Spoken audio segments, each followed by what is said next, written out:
Good evening. Natay headlight ring nga gidala sa customer. Ang issue kay nabahaan no. Morning issue. So ato ni deep clean. Ato tangtango ng lens ani. Nalimpyuhan ang sulod. Nga di mabuwak ang lens. Panikamutan nato no. Okay, so customer na customer. Sir. So ato ni deep clean, tango na to. Sige. Itang-tang sa natong plug sa kuan, headlight, yung headlight tara. Kaya para ma-drain. So ato i-try yung drain.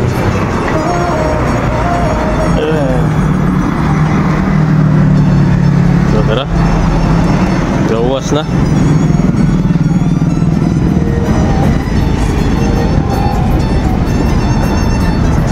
So ngani niya ito lang tarong ng drain mayo ato sa nitang tango niya.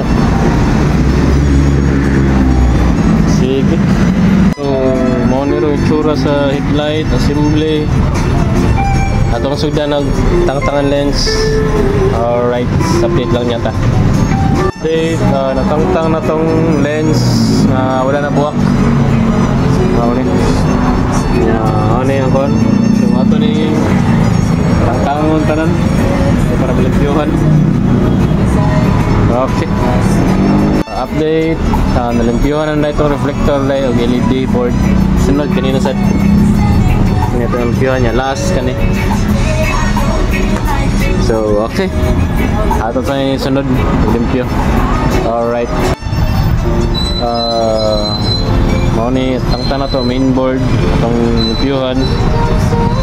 Board tara, board signal, signal niya kani din sa casing.